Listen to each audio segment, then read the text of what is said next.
we have a fascinating mystery on our hands, as, according to one historical source, a forgotten volcano might not only exist in plain sight in India, but also explosively erupted and was observed doing as much in 1757.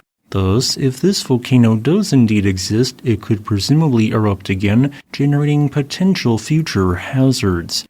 And I am not referring to the active Barren Island volcano, which has been observed erupting multiple times during the 21st century, nor am I referring to the Narcondam volcano, which is potentially active, although no one has yet conclusively proven that it has erupted during the Holocene epoch.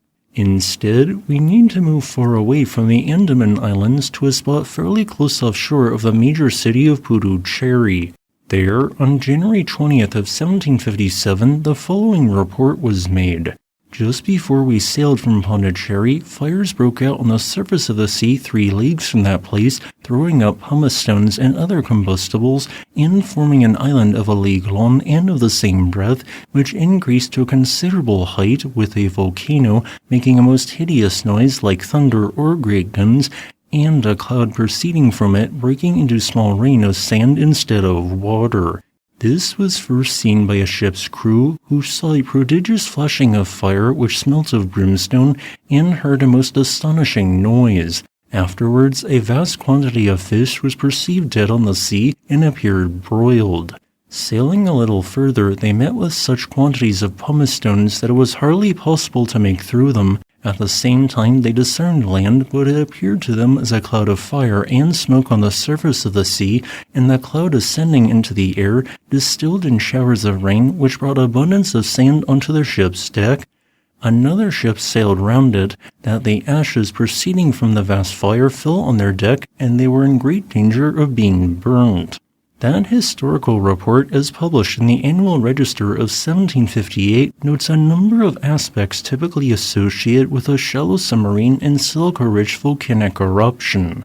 The reason I say silica-rich is due to the report of pumice, which while pumice can form from varying compositions of lava, they tend to mostly form in association with lavas within this yellow-shaded compositional range. However, in my opinion, there is a good chance that these non-volcanologists could have mistaken scoria or simple falling tephra as pumice, meaning a far less silica-rich lava composition is also quite possible.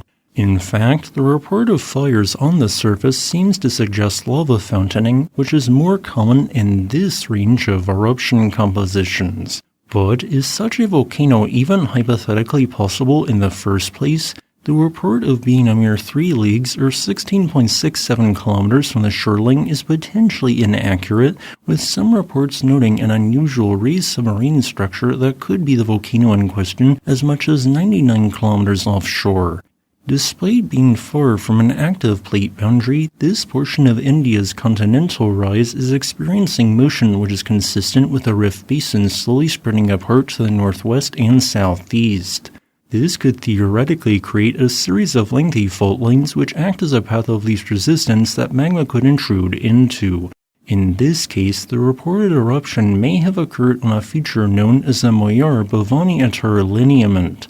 This lineament is visible via a chain of raised topographic features, meaning at a minimum I can't rule out that a volcanic eruption, however unlikely, could have occurred there.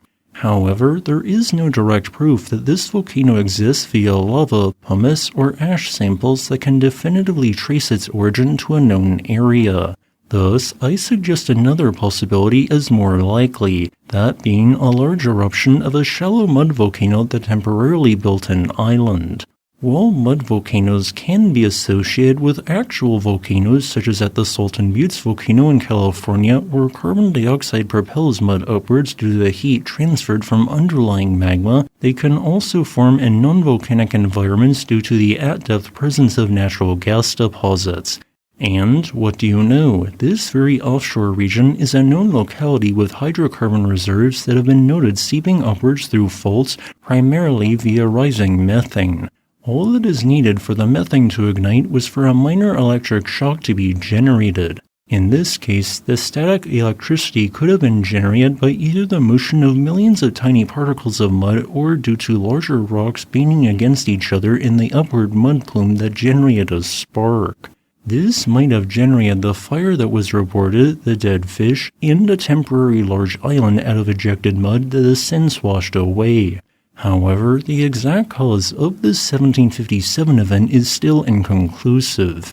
I hope that if anyone else wants to attempt to further explore this mystery, that they can use today's video as a form of reference. As a final note, I would like to thank my new patron Brian Redeman for supporting this channel.